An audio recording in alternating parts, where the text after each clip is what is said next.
ಬೇಡ ಎಂದಿತ್ತು ನಮಗೆ ಆಟದ ಮಧ್ಯೆ ಪಾಠ.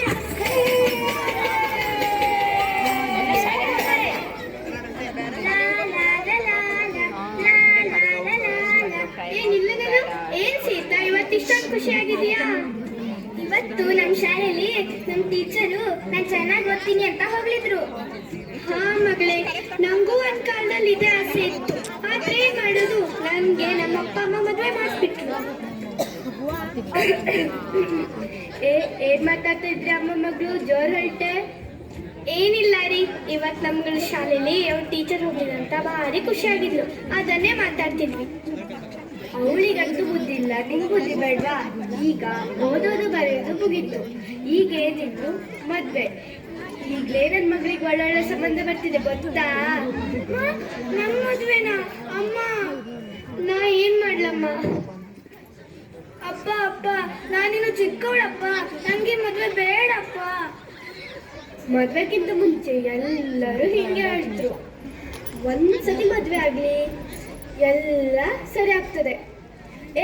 ಬಾರೆ ಒಳಗೆ.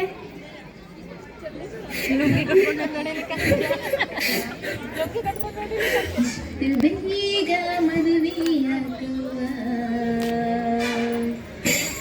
ಈ ಪುಟ್ಟ ಹುಡುಗಿಗೆ ಸೀರೆ ಯಾಕೆ ಲಂಗ ಹಾಕುವ. ಬೇಗ ಮದುವೆಯಾಗುವ ಈ ಪುಟ್ಟ ಹುಡುಗಿಗೆ ಸೀರೆ ಯಾಕೆ ಲಂಗ ಹಾಕುವ. ಕೂಡಿಕೊಂಡು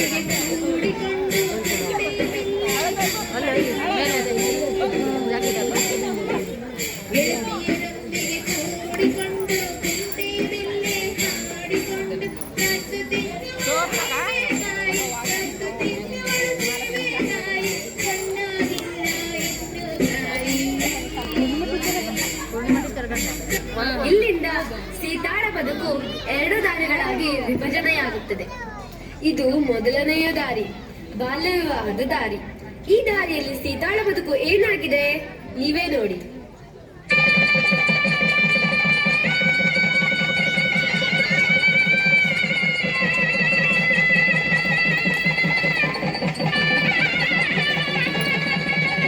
ಇವಳಿಗೆ 15 ವರ್ಷಕ್ಕೆ ಮದ್ವೆ ಮಾಡಿ ದೊಡ್ಡ ತಪ್ಪು ಮಾಡಿದ್ವಿ. ಈಗ 25 ವರ್ಷ, ಕೈಯಲ್ಲಿ ಕೆಲ್ಸನೂ ಇಲ್ಲ. ಯಾವಾಗ್ಲೂ ಕ್ಲಾಸ್ನಲ್ಲಿ ಮೊದಲೇ ನಂಬರ್ ತಗೊಂತಿದ್ಲು. ಈಗ ಅವಳು ಓದೂ ಸಹ ಪೂರ್ಣ ಆಗಿಲ್ಲ. ಎಲ್ಲ ನಮ್ದು ತಪ್ಪು. ಛೇ, ಎಂತ ಕೆಲಸ ಮಾಡ್ಬಿಟ್ವಿ. ಒಳ್ಳೆ ಜನ, ಅನುಕೂಲಸ್ಥರು ಕೂಡ. ಮಗಳು ಖುಷಿಯಾಗಿರ್ತಾಳೆ ಅಂತ ಅಂದ್ಕೊಂಡೆ, ಆದ್ರೆ ಈಗ ಹೋಯ್ತಲ್ಲ, ಎಲ್ಲ ನನ್ನಿಂದಲೇ.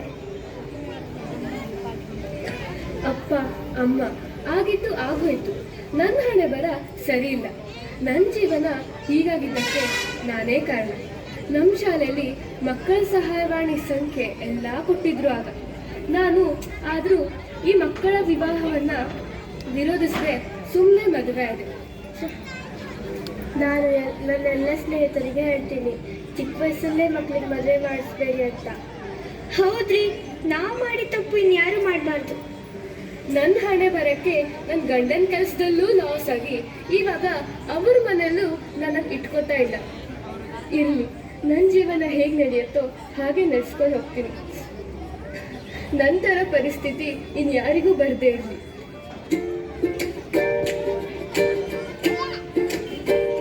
ಸ್ನೇಹಿತರೆ, ಇದು 2ನೆಯ ದಾರಿ. ಈ ದಾರಿಯಲ್ಲಿ ಸೀತಾ ತನ್ನ ಬದುಕನ್ನು ಹೇಗೆ ಆಯ್ಕೆ ಮಾಡಿಕೊಳ್ಳುತ್ತಾಳೆ ನೋಡೋಣ. ಇಲ್ಲ, ನಾನು ಅಳೋದಿಲ್ಲ. ನಾನು ಏನು ಮಾಡಬೇಕು ಅಂತ ನಂಗೆ ಗೊತ್ತಿದೆ. ಏನ್ ಸೀತಾ, ನಮ್ಮನೆ ಕಡೆ ಬಂದ್ಬಿಟ್ಟಿದ್ಯಾ? ಏನ್ ವಿಷಯ? ಟೀಚರ್, ನಾನು ನಿಮ್ಮ ಹತ್ರ ಒಂದು ವಿಷಯ ಮಾತಾಡಬೇಕು. ಹೇಳು ಸೀತಾ, ಏನಾಯ್ತು? ಯಾಕೆ ಅಳ್ತಿದ್ಯಾ? ಟೀಚರ್, ನಮ್ಮನೇಲಿ ನನಗೆ ಮದುವೆ ಮಾಡಕ್ಕಂತ ಅದೇ ನಾನು ನೋಡ್ತಿದ್ದೆ ಅದರ ಏನು ಮದ್ವೆನಾ? ತಮಾಷೆ ಮಾಡ್ತಿದ್ಯಾ ತಾನೇ? ಇಲ್ಲ ಟೀಚರ್, ನಾನು ನಿಜವಾಗ್ಲೂ ಹೇಳ್ತಾ ಇದ್ದೀನಿ. ನೀನು ಹೆದರಬೇಡ, ಧೈರ್ಯವಾಗಿರು. ನಾನು ನಿಮ್ಮ ಮನೇಲಿ ಮಾತಾಡ್ತೀನಿ, ನಡಿ.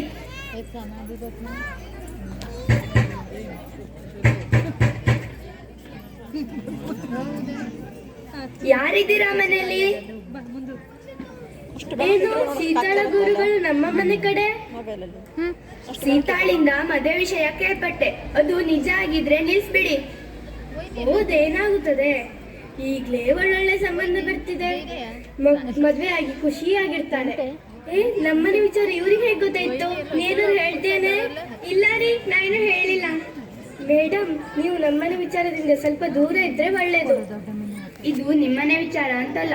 ಸೀತಾ ನಮ್ಮ ಶಾಲೆ ವಿದ್ಯಾರ್ಥಿನಿ, ಹಾಗಾಗಿ ಈ ವಿಷಯ ನನಗೂ ಸಂಬಂಧ ಪಡುತ್ತೆ. ಈಗಲೂ ನೀವು ನನ್ನ ಮಾತು ಕೇಳದೆ ಇದ್ರೆ ನಾನು ಪೊಲೀಸರಿಗೆ ಅಥವಾ ಮಕ್ಕಳ ಹಿತರಕ್ಷಣಾ ವೇದಿಕೆಯವರಿಗೆ ಹೇಳಬೇಕಾಗುತ್ತೆ. ಏನೇ ಶಿಕ್ಷೆ ಇದೆ ಗೊತ್ತಾ? ಫೋನ್ ಮಾಡ್ಲಾ? ಅಯ್ಯಯ್ಯೋ, ದಯವಿಟ್ಟು ಅದೊಂದು ಕೆಲಸ ಮಾತ್ರ ಮಾಡಬೇಡಿ. ನಿಮ್ಮಿಷ್ಟದಂತೆ ನಾವು ಮದುವೆ ಮಾಡಲ್ಲ. ಎಷ್ಟು ವರ್ಷ ಆಗ್ಬೇಕು ಅಂತ ಹೇಳಿ ಸಾಕು. ಹೆಣ್ಣಿಗೆ 18 ವರ್ಷ, ಗಂಡಿಗೆ 21 ವರ್ಷ ಆಗುವವರೆಗೆ ಅವರನ್ನ ಮಕ್ಕಳು ಅಂತ ಪರಿಗಣಿಸಲಾಗ್ತದೆ.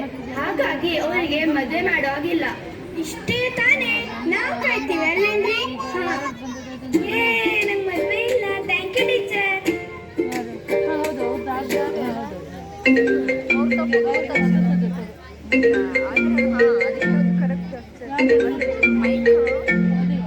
Hello. Yeah, sir. Yeah. I will update you, sir. Yeah. 2 minutes, sir. ನಾನು ನನ್ನ ಹಳೆ ಕತೆ ನೆನೆಸ್ಕೊಂಡು ನನ್ನ ಆಫೀಸ್ ಕೆಲಸನೇ ಮರೆತುಬಿಟ್ಟೆ. ಆದರೂ ನಾನು ಅಂದು ಮಾಡಿದ ಒಂದು ಕೆಲಸದಿಂದ ಇಂದು ನನ್ನ ಹತ್ರ ಕಾರ್ ಇದೆ, ಮನೆ ಇದೆ, ಒಳ್ಳೆ ಕೆಲಸ. ಮದುವೆ ಆಗು ಅಂತಿದ್ದ ಅಪ್ಪ ಕೂಡ ಇವತ್ತು ಎಷ್ಟು ಖುಷಿಯಾಗಿದ್ದಾರೆ. I am really proud of myself. ನೀವು ಇಷ್ಟು ಹೊತ್ತು ಸೀತಾಳ ಬದುಕಿನ 2 ದಾರಿಗಳನ್ನು ನೋಡಿದ್ದೀರಿ, ಬೆಳಕಿನ ದಾರಿ ಮತ್ತು ಕತ್ತಲೆಯ ದಾರಿ. ಬಾಲ್ಯ ವಿವಾಹದ ದಾರಿಯಲ್ಲಿ ನಡೆದರೆ ಆ ಮಗುವಿನ ಬಾಳು ಮತ್ತು ಅದರ ಇಡೀ ಕುಟುಂಬದ ಬಾಳು ಕತ್ತಲ